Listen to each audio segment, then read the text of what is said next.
Atoms, कैसे हैं आप सब? आज हम करने वाले हैं सैंपल पेपर डिस्कस क्योंकि आपका पूरा सिलेबस ऑलरेडी कंप्लीट हो चुका है एंड हर एक चैप्टर के हमने क्वेश्चंस भी प्रैक्टिस कर लिए हैं। तो अब जितने भी दिन बचे हैं, क्योंकि 1 दिसंबर से हम आपकी क्लास 10 की रिवीजन सीरीज शुरू करने वाले हैं, तो उसमें हम दोबारा से सारा अच्छे से दोबारा से पढ़ने वाले हैं, in maths also, in chemistry और बायोलॉजी में भी। तो उससे पहले जितने भी दिन हैं, जल्दी से सैंपल पेपर्स कुछ डिस्कस कर लेते हैं, जिससे हमें पता चल जाए कि क्वेश्चंस किस टाइप से पूछे जाते हैं एंड हमें क्या-क्या पढ़ना चाहिए, कैसे-कैसे हम आंसर्स लिख सकते हैं, एटसेट्रा। तो इससे पहले कि हम स्टार्ट करें, थोड़ा-सा मेरे बारे में जान लीजिए। मेरा नाम है शिवानी वत्स, मैंने किया है bachelors of science, masters in botany, bachelor of education और बहुत सारे बच्चों को अलग-अलग एग्ज़ाम्स के लिए पढ़ाया भी है।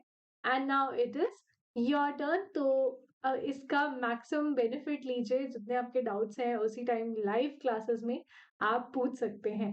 राइट, अब आप में से काफी सारे ऐसे स्टूडेंट्स हैं जो आईआईटी जेईई के लिए प्रिपेयर कर रहे हैं, तो आप हमारे अनअकैडमी के सेंटर्स को चेकआउट कर सकते हैं एंड प्री बुक कर सकते हैं किसी भी सब्सक्रिप्शन के लिए। अभी अगर आप करते हैं तो आपको मिलेगा 10% ऑफ, और अगर आप सीट बुक करते हैं अपनी, तो आपको वो सीट मिल जाएगी एट जस्ट ₹99। सब्सक्रिप्शन लेते हुए आप हमारा कोड यूज कर सकते हैं, atoms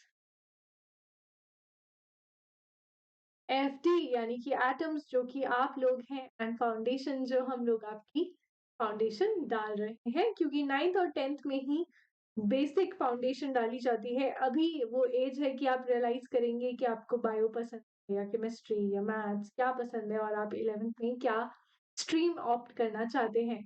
another very important and interesting feature of Unacademy is कि आप अनअकैडमी की ऐप पर ये चेक कर सकते हैं उनका फीचर अनअकैडमी कंप्लीट, जिसमें आप अपने ही एज ग्रुप के किसी बच्चे के साथ माइंड गेम्स खेल रहे होते हैं। मतलब जो आपकी क्वेश्चंस दिए जाते हैं आपको, जो आपको सॉल्व करने होते हैं, जो जल्दी आंसर करेगा, सही आंसर करेगा, वो बन जाता है विनर।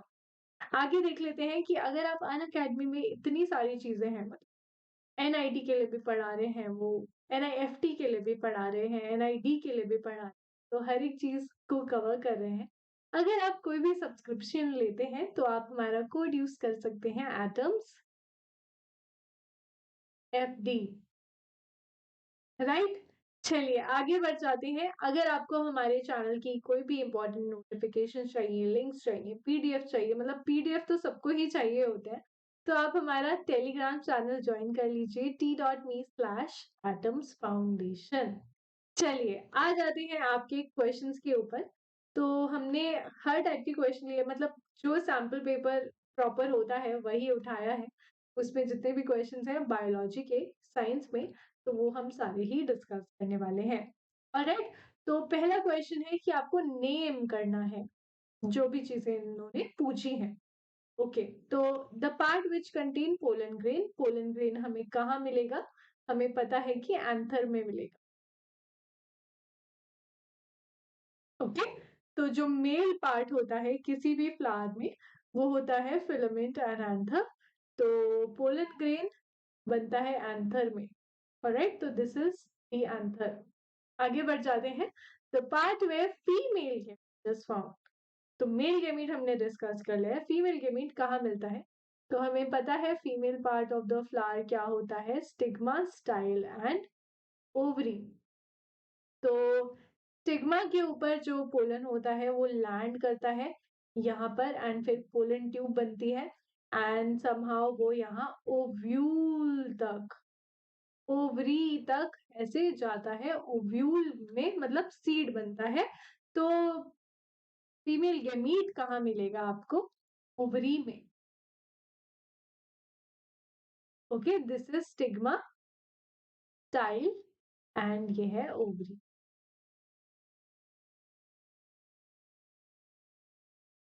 चलिए आगे बढ़ जाते हैं। The part way pollen grain germinates, अभी अभी मैंने आपको आंसर बताया है कि स्टिग्मा के ऊपर जो पोलन है वो आके गिरता है एंड फिर जर्मिनेट करता है, तो इसका आंसर होगा स्टिग्मा।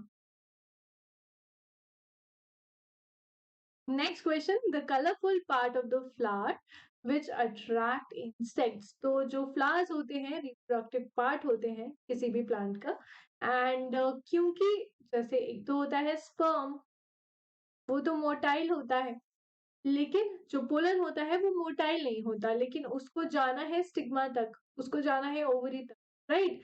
तो कैसे पहुंचेगा? वो इंसेक्ट्स के थ्रू, पॉलिनेटर्स के थ्रू ऐसा करता है। तो देखिए, पॉलिनेटर्स कौन कौन हो सकते हैं? बायोटिक भी हो सकते हैं, एबायोटिक भी हो सकते हैं। एबायोटिक कौन होंगे मैम? जैसे विंड। ओके, तो जो आपका ये होता है भुट्टा, भुट्टा सबने खाया है। भुट्टा कैसे पॉलिनेशन करता है? विंड के थ्रू करता है। और जो भुट्टे के बाल होते हैं ना, जैसे ये भुट्टे का ऐसे, तो ये जो बाल निकले रहते हैं भुट्टे के, वो क्या होते हैं? स्टिग्मा और स्टाइल होते हैं, एंड वो बाहर निकले रहते हैं ऐसे कैच करने के लिए पोलन। जो पोलन हवा में घूम रहा है, ऐसे तैर तैर के आया है, उसको कैच करने के लिए प्रेजेंट होते हैं स्टाइल, स्टिग्मा एंड स्टाइल। मतलब स्टिग्मा तो टिप पे होगा, एंड ये पूरा लॉन्ग जो पार्ट है वो है स्टाइल, राइट? तो विंड से हो सकता है, वाटर से हो सकता है, ये एक्वेटिक प्लांट में होता है वाटर से। बायोटिक फैक्टर्स भी होते हैं। बायोटिक में हमें पता है मोस्ट कॉमन है बी। ओके, इसके अलावा और कौन होते हैं? हो सकती है, स्नेल्स हो सकते हैं, बर्ड्स हो सकती हैं, ओके, लिजर्ड्स हो सकती हैं। इतने सारे लोग हो सकते हैं, बहुत सारे और भी हो सकते हैं। तो अट्रैक्ट कैसे होंगे वो? या तो कलर से, या फिर प्लांट पे होता है नेक्टर, और क्या होता है प्लांट के पास? कलर हो सकता है, नेक्टर हो सकता है, और सेंट। ओके, तो ये सारी चीजें हैं जो पॉलिनेटर्स को अट्रैक्ट करती हैं। यहाँ पे मैंने पिक्चर लगाई है आपको देखने के लिए कि देखो, एंथर प्लस प्लस फिलामेंट जो होता है ये है मेल पार्ट, और इसको स्टेमेन बोलते हैं। यहाँ आपको मेन वर्ड दिख जाएगा कि स्टेमेन, तो जहां मेन लिखा है वो होगा मेल पार्ट, यानी कि एंथर प्लस फिलामेंट को स्टेमेन बोला जाता है। स्टिग्मा, जहाँ पे पोलन ग्रेन लैंड करता है, स्टिग्मा, स्टाइल और ओवरी, इसको बोला जाता है फीमेल पार्ट। तो इसको आप पिस्टल बोल सकते हो या फिर कार्प। ओके, बाकी है पेटल, आपको पता है कलरफुल पार्ट, सेपल हो सकते हैं जो बड को ऐसे प्रोटेक्ट करके रखते हैं इनिशियली, एंड बस ये होती है रिम, इसको रिसेप्टिकल या फिर थैलेमस भी बोला जाता है। तो ये है इसका आंसर। आगे बढ़ जाते हैं। Mention the difference between inherited and acquired characters. तो हमने जब क्लास में बहुत अच्छे से डिस्कस किया था कि इनहेरिटेड चीजें वो होती हैं जो हमें अपने पेरेंट्स से मिलती, पिछली जनरेशन से मिलती हैं। एक्वायर्ड वो होती है जो हम अपनी लाइफ टाइम में सीख रहे हैं। यानी कि अगर आपकी ब्लू आईज हैं तो वो आपको अपने मम्मी और पापा की वजह से मिली है, लेकिन अगर आपको योगा आता है तो वो आपने खुद सीखा है, वो एक्वायर्ड है। अब जो आपके बच्चे होंगे, हो सकता है उनकी ब्लू आईज हो जाए, लेकिन क्या उन्हें योगा आता होगा क्योंकि आपको योगा आता है? नहीं। तो ये डिफरेंस होता है इनहेरिटेड और एक्वायर्ड में। इनहेरिटेड जो होते हैं वो जीन्स पे ट्रैवल करते हैं, डीएनए पे ट्रैवल करते हैं, और एक्वायर्ड जो होते हैं सोमैटिक सेल्स। ओके, क्लियर है? जैसे कि फॉर एग्जाम्पल इनहेरिटेड ट्रेट में हम कह सकते हैं कर्ली हेयर। अगर आपकी मदर के, आपकी फादर के, दोनों के ही कर्ली हेयर है तो आपके भी कर्ली हेयर हो सकते हैं। एक्वायर्ड में हम कह सकते हैं ओबेसिटी, कि कोई मोटा है बच्चा, तो जरूरी नहीं है कि पेरेंट्स दोनों मोटे होंगे तो बच्चा भी मोटा होगा। बच्चा हो सकता है पेरेंट्स दोनों ठीक है और बच्चा पिज्जा खा खा के, बर्गर खा खा के इतना बड़ा मोटा ताजा हो चुका है, राइट? तो इसे एक बार आंसर में देख लेते हैं। इनहेरिटेड ट्रेट जो होते हैं, पर्टिकुलर फीचर या ट्रेट जो किसी को पेरेंट से मिलता है, मतलब अपने माँ-बाप से मिलता है। ऑलराइट? एंड इसका एग्ज़ाम्पल, हाँ, जेनेटिकली डिटरमाइंड है, वेरी इंपॉर्टेंट, एंड एग्ज़ाम्पल तो आपको देना ही है। बायोलॉजी मतलब साइंस में आपको एग्ज़ाम्पल तो ज़रूर दें। नेक्स्ट देखेंगे एक्वायर्ड ट्रेट। ये पर्टिकुलर फीचर होता है जो डेवलप हुआ है ड्यूरिंग लाइफ टाइम, हमने अपने जीवन में सीखा है। ओके, सच फीचर्स ये जेनेटिकली कंट्रोल्ड नहीं होते हैं और नेक्स्ट जनरेशन में भी नहीं जाते हैं, जैसे कि बॉडी वेट या फिर टैटू। ओके, चलिए आगे आ जाते हैं। ओबेसिटी ये एक्वायर्ड है, आप खा खा के ठूस ठूस के मोटे हुए हैं। Okay, yes, and blue eyes inherited है पेरेंट्स से मिली। ऐसा नहीं है कि वैसे इनहेरिट भी हो सकते हैं ना, लेंस भी तो लगा सकते हैं, राइट, पर वो नेचुरल नहीं होगी। चलिए आगे देख लेते हैं। और काफी ज्यादा इजी क्वेश्चन, एंड अभी अभी रिसेंटली ही हमने ये चैप्टर पढ़ा है, तो आपको बताना है एग्जाम्पल्स। एक तो डिफाइन करना है और दूसरा एग्जाम्पल देना है ऑटोट्रॉफ्स और डिकम्पोजर्स का। तो हमने बात करी थी कि ऑटोट्रॉफ्स वो होते हैं जो अपना खाना खुद बनाते हैं, ऑटो होते हैं वो, राइट, जैसे सारे के सारे ग्रीन प्लांट्स, और कुछ बैक्टीरिया जो कीमोसिंथेसिस करते हैं। दूसरा हमने बोला डीकम्पोजर क्या होते हैं। मैम डीकम्पोजर नहीं होगा तो क्या फर्क पड़ेगा? डीकम्पोजर्स होते हैं क्लीनर्स। ऑटोट्रॉफ्स क्या कर रहे होते हैं? सन की एनर्जी को यूज करके वो सिंपल चीजों को कॉम्प्लेक्स कर रहे हैं। मतलब कि क्या यूज करा था इन्होंने? CO2 and water, right. अब बनाया क्या? ग्लूकोज। क्लियर? लेकिन डीकम्पोजर्स क्या कर रहे होते हैं? यह है फंजाई। ओके, तो डीकम्पोजर्स क्या कर रहे होते हैं? कॉम्प्लेक्स को सिंपल। तो दोनों ही बहुत ज्यादा इंपॉर्टेंट है। एक तो एनर्जी को लेकर आ रहे हैं सिस्टम के अंदर, और दूसरे एनर्जी को वापस लेकर जा रहे हैं, सिंपल बना रहे हैं, राइट। तो देख लेते हैं इसको एक बार। Organisms that produce their own food during the process of photosynthesis are autotrophs. Example बोला था तो green grass and, alright. Decomposers, लोगों को लगता है कि डीकम्पोजर्स होते हैं माइक्रोस्कोपिक, लेकिन ऐसा जरूरी नहीं है। फंजाई तो हम सबने खाए, सैप्रोट्रॉफ्स होते हैं, वो देखे जा सकते हैं आंखों से, खाए जा सकते हैं, तो वो जरूरी नहीं है डीकम्पोजर्स माइक्रोस्कोपिक ही होंगे। ये वो ऑर्गेनिजम्स होते हैं that get nutrients and energy from dead decaying plants and animals, and इनको डिकम्पोजर्स बोला जाता है, जैसे कि बैक्टीरिया एंड फंजाई। आगे बढ़ जाते हैं। ओके, तो मैंने एक एनर्जी पिरामिड लगा दिया है। ये होते हैं ऑटोट्रॉफ्स एंड बाकी सारे होते हैं हेट्रोट्रॉफ। क्लियर? चलिए आगे बढ़ जाते हैं। यहाँ हमसे एकदम क्विज फॉर्म में एक गैस के बारे में पूछा गया है, गैस जी।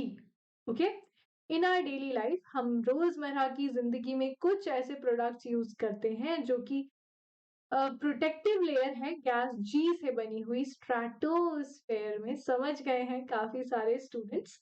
तो वो जो है वो लेयर उसको डिप्लीट कर देती है। Okay, the depletion of this particular protective layer enhances the fall of UV rays coming from sunlight onto the earth's surface, which is harmful to living beings. तो अगर ये लेयर डिप्लीट होगी तो UV rays की वजह से हम लोगों को दिक्कत हो सकती है। अब आपको करना क्या है मैम इस क्वेश्चन में? आइडेंटिफाई करना है ये क्या है, और फिर आपको ये बताना है कि क्यों डिप्लीशन हो रहा है इस गैस का। तो मतलब आसान बहुत है ये क्वेश्चन, लेकिन एकदम ही कॉम्प्लेक्स करके पूछा गया है। ऑलराइट, तो सबसे पहले तो हमने ये बता दिया कि गैस जी तो भैया ओजोन है। ओके, अब हम बताएंगे ओजोन लेयर जो होती है स्ट्रेटोस्फेयर में प्रेजेंट होती है, क्वेश्चन में भी दिया हुआ है। थोड़ी सी बुद्धि का प्रयोग करेंगे तो ये क्वेश्चन, मतलब ये जो एक पॉइंट है ये आप क्वेश्चन से ही ले सकते हैं। क्या करता है? हमको बचाता है सन की हार्मफुल यूवी रेज से, जो कि स्किन कैंसर कर सकता है, जीन म्यूटेशन कर सकता है। Primary reason behind the depletion, क्यों हो रहा है डिप्लीशन? सीएफसी, इसका मतलब है क्लोरोफ्लोरोकार्बन, जो रेफ्रिजरेटर्स में यूज होता है, एयर कंडीशनर्स में यूज होता है, एरोसॉल्स में भी यूज होता है। तो जो यूएनईपी है, यूनाइटेड नेशन एनवायरनमेंट प्रोग्राम ने सीएफसीज को बैन कर दिया था। Okay, when these CFC rise up in the air, जब ये उठती है एयर में, तो ये यूवी रेज, मतलब ये कांटेक्ट में आती है यूवी रेज के, और क्या करती है?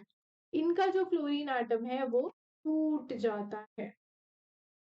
इसी से क्या होता है? ये क्लोरीन जो होता है ये ओजोन के साथ रिएक्ट करता है और O2 बना देता है, और क्लोरीन मोनोक्साइड बनाता है। तो ये CO नहीं, Cl वो है।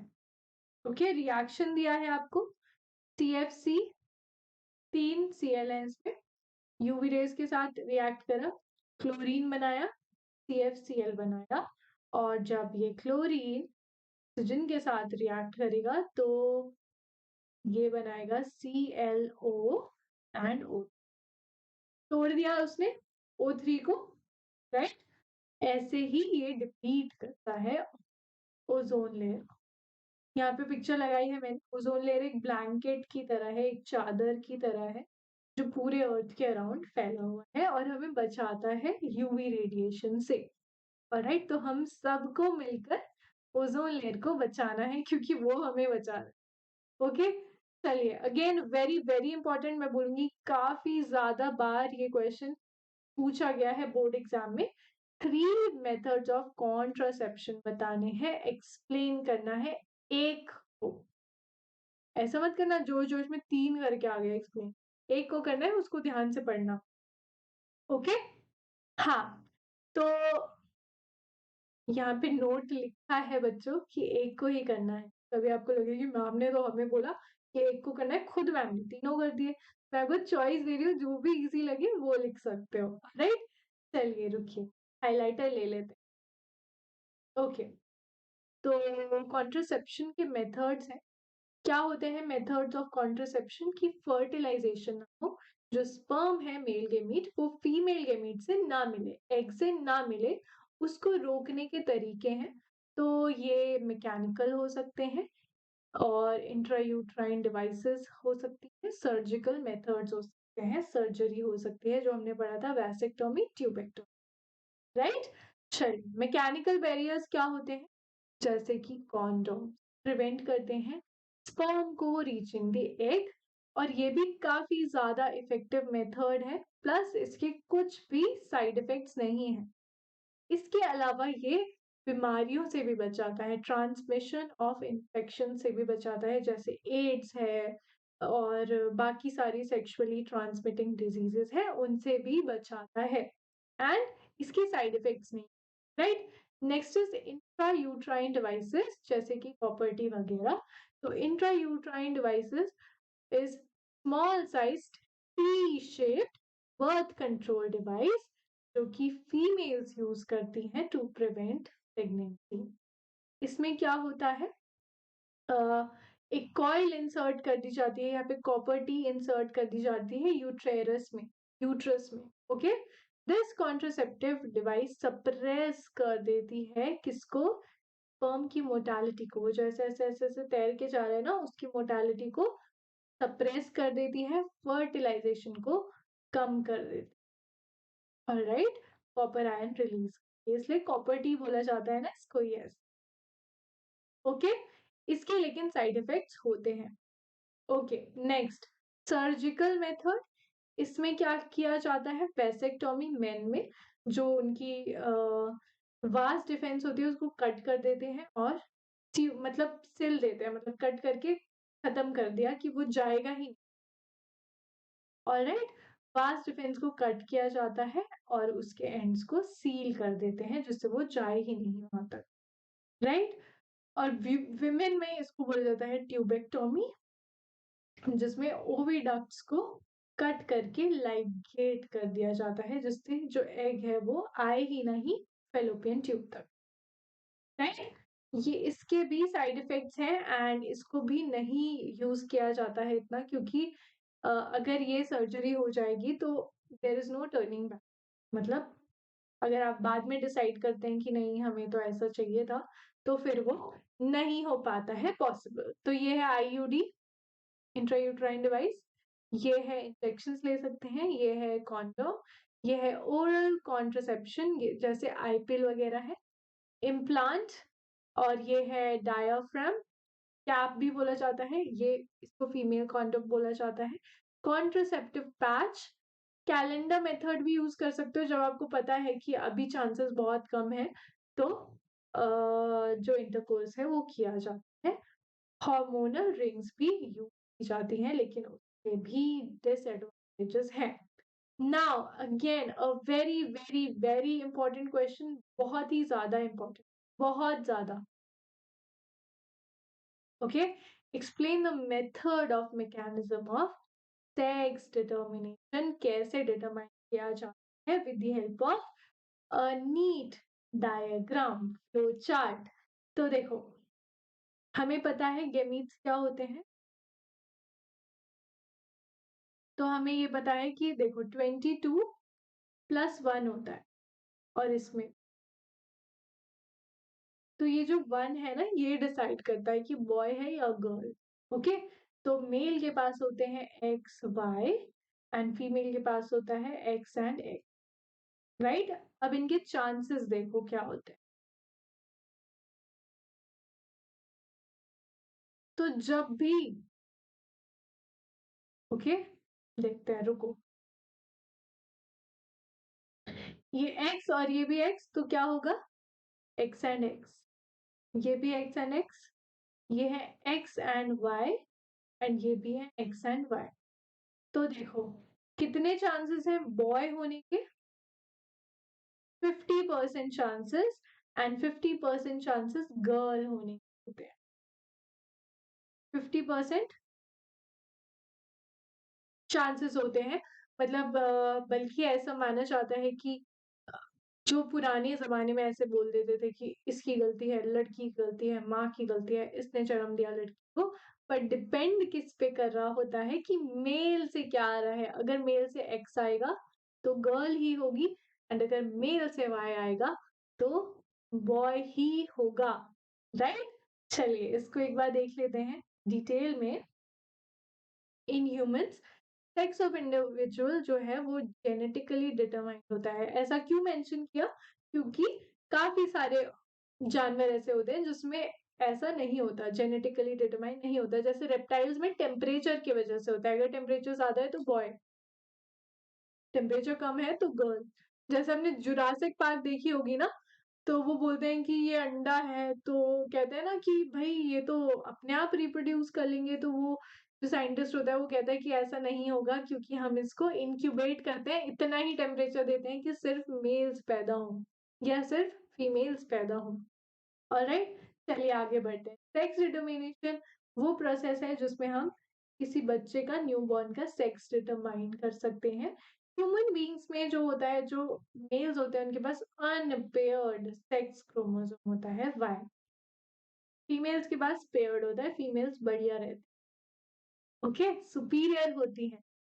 चलिए, sex chromosome in male is X Y and female का होता है X X. The sex of a child depend on what happens at fertilization. Very very important point, कौन फर्टिलाइज कर रहा है उस पे डिपेंड करेगा। ओके, चलिए आगे बढ़ जाते हैं। फर्टिलाइजेशन के टाइम अगर एक्स क्रोमोसोम फर्टिलाइज करेगा एग को, तो गर्ल चाइल्ड पैदा होगी, and if the sperm carrying Y chromosome fertilises the egg, तो चाइल्ड क्या होगा, बॉय होगा। तो father is responsible for determination of the sex of the child. Father भी नहीं होता है एग्जैक्टली, मतलब ये तो नेचुरल है। ऑलराइट, जो फर्टिलाइज कर देगा वो होगा। ऑलराइट, चलिए नेक्स्ट क्वेश्चन देखते हैं, ये भी लॉन्ग क्वेश्चन है। राकेश और उसके दोस्त गए पिकनिक पर और लेकर गए खाना बना हुआ। ऑलराइट, तो वो पैक्ड प्लास्टिक बैग्स में लेकर गए, प्लास्टिक कैन्स में लेकर गए। खाने के बाद कुछ दोस्तों ने collected the left over food, plastic bags ये सब उन्होंने कलेक्ट कर लिया और डिस्पोज करा। क्या करके? बर्न कर दिया उन्होंने, जला ही दिया। कलेक्ट किया ये तो अच्छी बात है, पर जला दिया। राकेश ने उन्हें रोका और उन्हें कहा कि सेग्रीगेशन करेंगे हम। Alright, left over food from the plastic bag. In your opinion is burning plastic eco friendly? क्या प्लास्टिक जलाना इको फ्रेंडली होता है या फिर नहीं? जला या गायब, तो क्या इको फ्रेंडली है? Okay, take the advantage of method suggested by Rakesh. तो उसने बोला खाना अलग करो, ये अलग। How is plastic harming the environment? तो ये राकेश और उसके फ्रेंड तो नहीं लग रहे हैं, राकेश और उसकी फैमिली लग रही है, पर जो भी है काम चला लेते हैं। चलिए, बर्निंग ऑफ प्लास्टिक सबसे पहले तो नॉट नॉट इको फ्रेंडली नहीं है। क्यों? क्योंकि बर्न करने से बहुत सारे टॉक्सिन रिलीज होते हैं और carbon dioxide, acid, gases, heavy metals release होते हैं, जो कि एनवायरमेंट के लिए, अर्थ के लिए बहुत बड़ा खतरा है। If the waste is dispose as पर जो राकेश कह रहा है उस हिसाब से करें तो बायोडिग्रेडेबल हम अलग कर सकते हैं, नॉन बायोडिग्रेडेबल अलग कर सकते हैं। और नॉन बायोडिग्रेडेबल जो है वो जा सकता है रिसाइकल होने के। ऑलराइट, अब हमें बताना है प्लास्टिक खतरनाक क्यों है। प्लास्टिक के जो आइटम्स होते हैं वो नॉन बायोडिग्रेडेबल होते हैं और एनवायरमेंट में रहते हैं। तो मैं अपने दोस्तों को भी यही कहती हूँ और अपने सारे स्टूडेंट्स को भी मैंने आज तक यही पढ़ाया कि जब आप बाहर जाते हैं अपनी बॉटल लेके जाइए पानी की। जो आपको खाना है वो लेकर जाइए अपने साथ, क्योंकि जो बॉटल आप आज खरीद लेंगे ना 5 मिनट की प्यास बुझाने के लिए, जब आप बुढ़े हो जाएंगे, आपके बच्चे हो जाएंगे, वो बॉटल तब तक रहेगी environment, right? So remains in the environment for many hundreds of years without decomposing, हजारों सालों तक रहती है। Presence of plastic in the environment खतरा है, इकोसिस्टम को नुकसान पहुंचाता है, हमारी हेल्थ को नुकसान पहुंचाता है और प्लासेंटा जो होता है ना उसमें भी मिल चुके हैं माइक्रो प्लास्टिक, मतलब बिल्कुल छोटे छोटे प्लास्टिक प्लासेंटा तक पहुंच चुके हैं अब, तो कुछ भी प्योर नहीं बचा है अब, right? They also pose a threat to aquatic and terrestrial life, बहुत इंपॉर्टेंट। ऑलराइट, चलिए, बहुत इंपॉर्टेंट और बहुत प्यारा क्वेश्चन आ चुका है जेनेटिक्स का। ऐसे ही क्वेश्चन आपसे पूछे जाते हैं।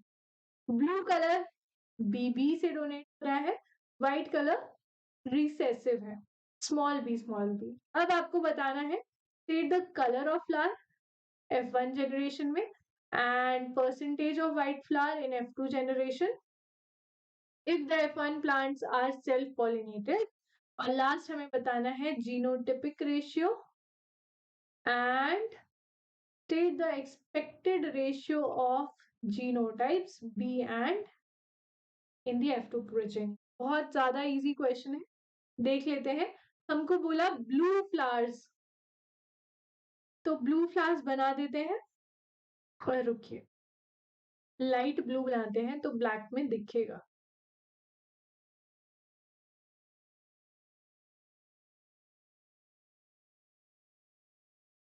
बढ़िया है ना? चलिए, व्हाइट फ्लावर ले लेते हैं।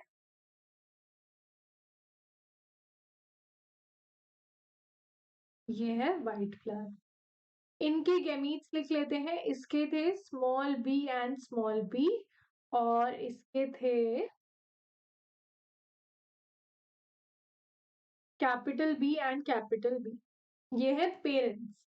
ओके, अब इनके गैमीट्स, जब हम इनकी गैमीट्स बनाते हैं, चलिए रुकिए, तो ये है पेरेंट जनरेशन, ये गैमीट्स बनाए हमने। क्या होंगे gametes? B B B and B. Cross हो रहा है, गैमीट्स को गोले के अंदर लिख देते हैं। मान लीजिए कि ये मेल है एंड ये फीमेल है। क्लियर?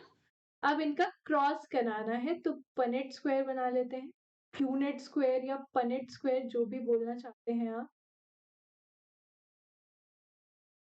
ओके, अब देखो capital B, capital B, small B, small B.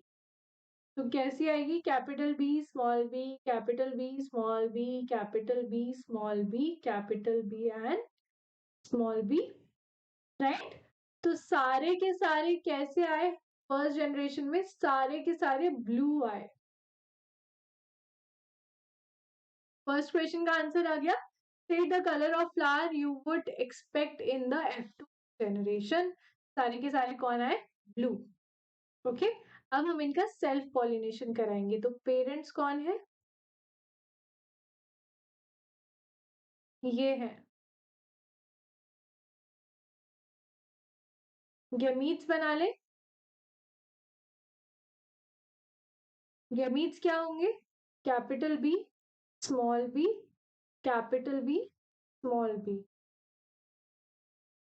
Okay, ये हमारी F1 जनरेशन। क्रॉस करा रहे हैं, ये मेल है, ये फीमेल है। ऑलराइट, प्यूनेट स्क्वायर बना ले। चलिए, तो capital B, small B, capital B, small B. तो यहाँ आएगा कैपिटल कैपिटल, यहाँ आएगा स्मॉल स्मॉल, और ये तो ऐसे आएंगे। क्लियर? तो F2 जनरेशन में हमको क्या मिला? जीनोटिपिक रेशियो मिला 1:2:1, और फिनोटिपिक रेशियो हमें मिला 3:1, यानी कि 3 नीले हैं और 1 सफेद है। ओके, चलिए नीले वालों को नीला कर देते हैं। ये वाला नीला है, तो एक प्योर, एंड जो एक ये वाला प्योर है होमोजाइगस रिसेसिव, ये है, और बाकी हेट्रोजाइगस है डोमिनेंट। ब्लू है 3, ये भी ब्लू है और ये भी ब्लू है, 3 और 1। क्लियर? तो यहाँ पर आपका आंसर लिखा हुआ है।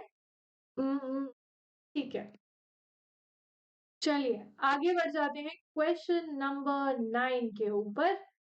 क्या क्वेश्चन है? Carefully study the diagram of human respiratory system, और यहाँ ए बी सी डी है, select the option which gives correct identification. Okay, तो ए फर्स्ट ट्रैकिया, ठीक है, 2 रिब्स है,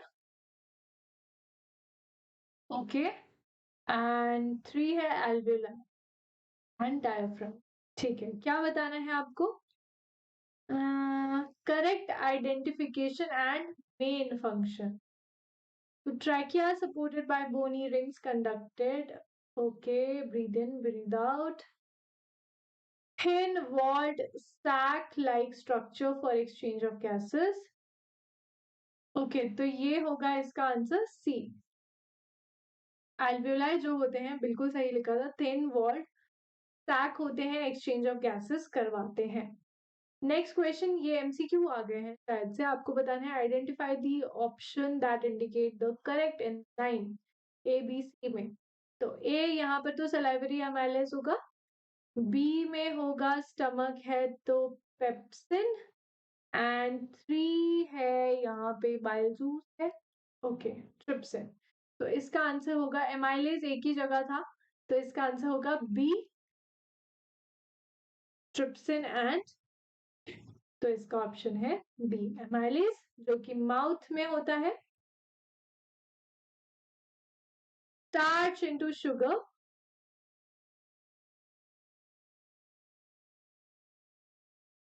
या रुकिए, पेन का कलर चेंज कर लेते हैं क्योंकि बच्चों को प्रॉब्लम होती है। पेप्सिन कहाँ रिलीज होता है? स्टमक में। स्टमक में पेप्सिन को काम करने के लिए एसिडिक मीडियम चाहिए होता है, जो प्रोवाइड करता है HCl यानी कि हाइड्रोक्लोरिक एसिड, एंड ट्रिप्सिन आता है आपका पैनक्रियाज। या चलिए आगे बढ़ जाते हैं। Opening and closing of stomatal pore depends on,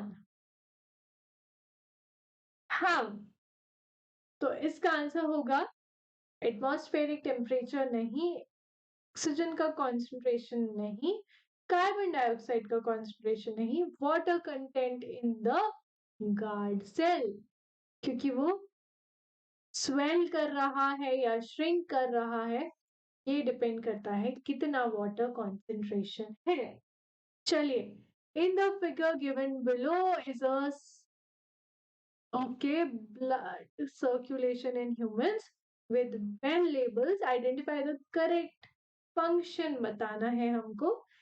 तो फर्स्ट ओके पेन का कलर चेंज करते हैं ब्लैक। फर्स्ट है ये जो लंग से हार्ट में लेकर आ रही है, क्या है, पल्मनरी वेन, तो ठीक है। सेकेंड है पल्मनरी, नहीं ओर्टा, ओके। एंड थर्ड है वेना कावा, फोर्थ है पल्मनरी आर्टरी। कुछ तो गलत है यहाँ पर। ऑलराइट, तो बताना क्या है, identify the correct label with its function, सही कौन सा है ये बता। ओके तो सबसे पहला बिल्कुल सही है, पल्मोनरी वेन है, पल्मोनरी वेन। ओके तो इसका आंसर होगा A, takes impure blood from body part, ये गलत है। मार्क्ड सही है पर फंक्शन गलत लिखा है। सेकंड होना चाहिए ऑर्टा, तो ये गलत है। थर्ड भी गलत है, वेना कावा, तो डी होगा इसका option, vena cava takes blood from body the right auricle, तो इसका आंसर होगा D. Alright, yes, vena cava takes blood from body parts to the right auricle. चलिए इस क्वेश्चन में हमें बताना है, identify the phase of circulation which is represented in the diagram of the heart given below, arrows indicate the contraction of the chamber show. तो यहाँ पे जो वेंट्रिकल्स हैं वो कॉन्ट्रैक्टेड है, तो इसमें हमें बताना है कि क्या हो रहा है। Blood transfer to the right ventricle and left ventricle, no. Blood is transferred to lungs for oxygenation and is pumped into various, no.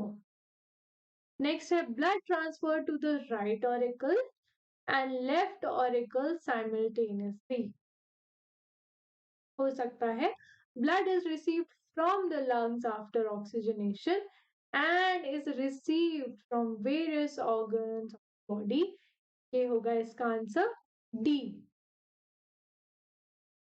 हाँ ओके तो इसका आंसर है डी, इसका आंसर बी बोल रहा है, blood is transferred to lungs for oxygenation and is pumped into various organs. Right. The blood is transferred to lungs for oxygenation and is pumped into various organs simultaneously. Okay, कुछ तो गड़बड़ है answer में। Next देख लेते हैं, observe the diagrams of human digestive system. देखो दोनों ही वेंट्रिकल कॉन्टैक्ट कर रहे हैं, तो जब वेंट्रिकल कॉन्टैक्ट करेगा तो कुछ बॉडी में जाएगा, ओके एंड ये करेगा तो हार्ट में जाएगा। ओके इसका आंसर बिल्कुल सही है, इसका आंसर होगा बी। ओके आंसर बिल्कुल ठीक है, तो जब वेंट्रिकल्स कॉन्ट्रैक्ट कर रहे हैं तो ये होगा, राइट। चलिए नेक्स्ट आ जाते हैं, observe the diagram of human digestive system, क्या बताना है इसमें, 1 2 3 4 the length of depends on the food the organism eat, elementary canal, okay। हाँ बी इनिशियल फेज मैच करना है, ओके। स्मॉल इंटेस्टाइन तो फोर्थ का होगा 1, फोर्थ का 1 है, दो ऑप्शन में है या तो बी या तो सी। ओके तो अब देखते हैं सी का होगा 3। Okay, increases the efficiency of lipase action. B होगा, ओके, पेन का कलर चेंज करते हैं, दिख नहीं रहा है। तो बी और सी में से हो सकता है क्योंकि फोर्थ का ए है ऑप्शन, राइट। सी का है 3, बी का है ये, मतलब डिफरेंस क्या है फिर? ये बी और सी ऑप्शन तो बिल्कुल सेम है। ओके, तो कोई सा भी ले लो, ऑप्शन बी लिया है इन्होंने, सेम है दोनों ऑप्शन। 1 1 2 2 3 3 4 4। नहीं नहीं नहीं, सेम नहीं है, ये सी है एंड ये डी। ओके, तो इसका आंसर होगा बी। फर्स्ट का होगा B, initial phase of starch digestion, मतलब जो स्टार्च है वो मुंह में ही स्टार्ट हो जाता है डाइजेस्ट होना। एंड बी है 2। ओके, यस, लिवर का है। चलिए ठीक है, इसका आंसर होगा बी, मतलब काफी कंफ्यूजन है वो, क्योंकि पता नहीं चल रहा है ना, 1 2 3 4 ABC। ऑलराइट, तो बी होगा इसका आंसर। चलिए नेक्स्ट देख लेते हैं। In which of the following groups organism blood flows through heart only once? Okay, तो rabbit, turtle, parrot, frog, crocodile, pigeon, whale, labeo, penguin, shark, dogfish, stingray. तो ये ऑप्शन होगा डी, क्योंकि जो फिशेस होती हैं उनका हार्ट होता है 2 चेम्बर्ड, और उनके पास एक ही बार ऐसे सर्कुलेशन में आता है ब्लड। तो इसका आंसर होगा डी। चलिए आगे आ जाते हैं, आई थिंक ये लास्ट क्वेश्चन है शायद से। Which is common between extensive network of blood vessels around the walls of alveoli and glomerulus of nephron? Common क्या है दोनों में, कि दोनों ही जगह एक्सचेंज हो रहा है, तो वॉल जो होगी थिन वॉल्ड होगी।